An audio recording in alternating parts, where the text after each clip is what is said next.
Assalamualaikum. I am Sara Batu, student of Nutrition and Dietetics from Punjab University, and in this video I will discuss how do I select a correct degree for graduation.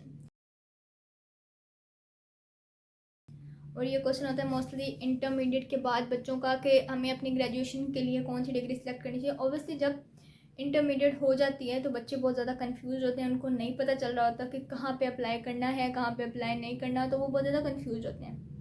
इसी तरह जब मैंने भी intermediate कर ली थी तो मुझे भी कोई आइडिया नहीं था कि कहाँ अप्लाई करना है, कैसे अप्लाई करना है।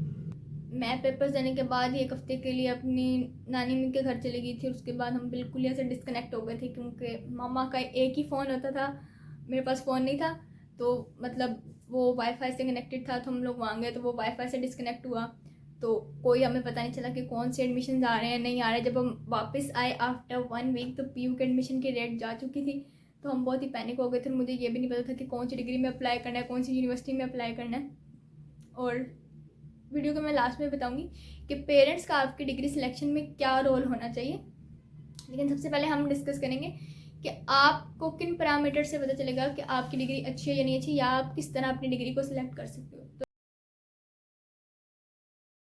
तो नंबर 1 पे जो चीज़ आती है ना वो होता है आपका इंटरेस्ट।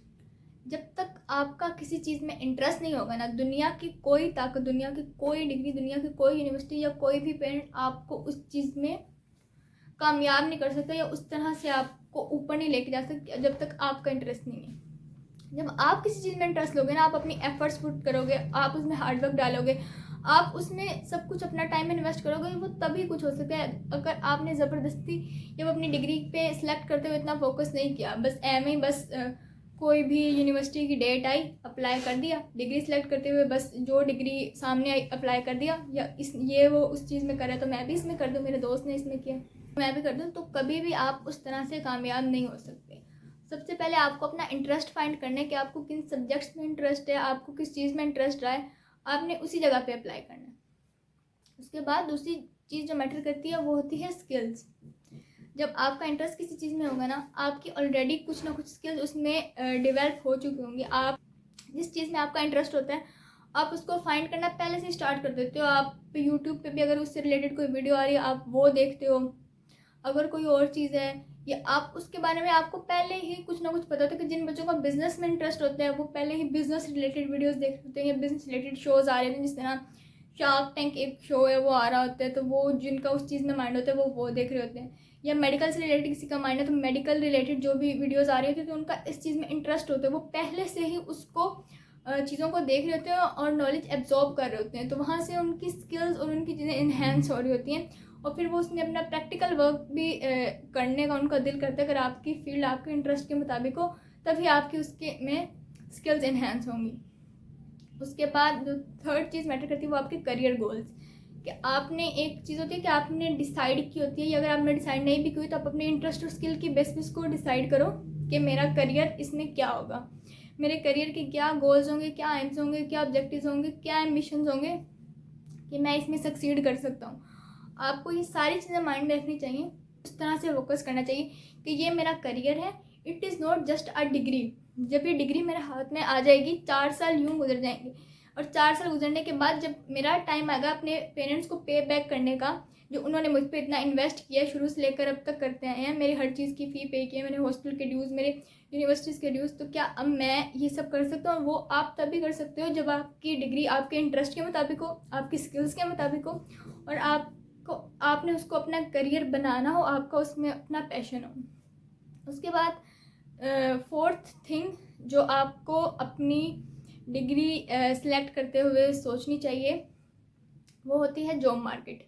कि आपको कोई भी चीज़ है तो आपको उस चीज़ का ऑब्वियसली आप स्कोप खुद ही बनाते हो, लेकिन एक होती है कि एक चीज़ की जॉब मार्केट है, आपको उस चीज़ को भी ध्यान में रखना चाहिए कि अगर मैं 2 चीज़ें हैं और आपका सेम इंटरेस्ट जा रहा है लेकिन एक की जॉब मार्केट हाई है एक की लो, तो ऑब्वियसली जिसकी जॉब मार्केट हाई है आपको उसको प्रेफरेंस देनी चाहिए एज़ कम्पेयर टू जिसकी जॉब मार्केट इतनी हाई नहीं है। और लास्ट में हम बात कर लेते हैं कि पेरेंट्स का क्या रोल होना चाहिए।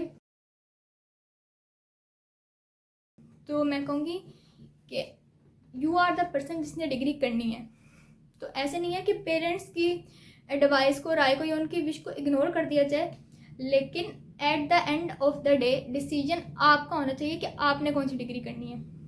उसके बाद मेरा नहीं ख्याल कि कोई भी इस तरह के पेरेंट्स होंगे आजकल के ज़माने में कि जो अपने बच्चों को अंडरस्टैंड ना करें, या उनका बच्चा अगर कह रहा है कि मैंने इस फील्ड में जाना है और वो उसको धक्के से उस फील्ड में भेजें। हो सकता है कुछ स्टूडेंट्स को अपने पेरेंट्स के सामने स्ट्रगल करनी पड़े इस चीज़ में, लेकिन उनको अपना पॉइंट ऑफ व्यू सामने एटलीस्ट रखना चाहिए, उनको अपना पॉइंट ऑफ व्यू उनको बताना चाहिए और अपनी डिग्री के लिए, अपने करियर के लिए उनके साथ बात करनी चाहिए। उनका ओपिनियन लें लेकिन उनको अपना भी दें और एक म्यूचुअल डिसीजन से एक अच्छी डिग्री सेलेक्ट करें जो कि आपका करियर भी बनाए और आप अपने at the end of the day अपने पेरेंट्स को भी उससे फ़ायदा पहुंचा सके और उनको ऑब्वियसली उनके जो उन्होंने हमारे लिए किया हम उनको पे बैक कभी भी नहीं कर सकते, लेकिन थोड़ा बहुत जो भी कुछ हम कर सकते हैं वो हम कर सकें। तो thank you so much students. Do like, comment, share and subscribe to my channel, and you guys are watching my video without subscribing, so please subscribe. और आप मज़ीद बता सकते हो कि मुझे किन टॉपिक्स पर वीडियो बनानी चाहिए। तब तक के लिए अल्लाह हाफ़िज़, take care, thank you so much.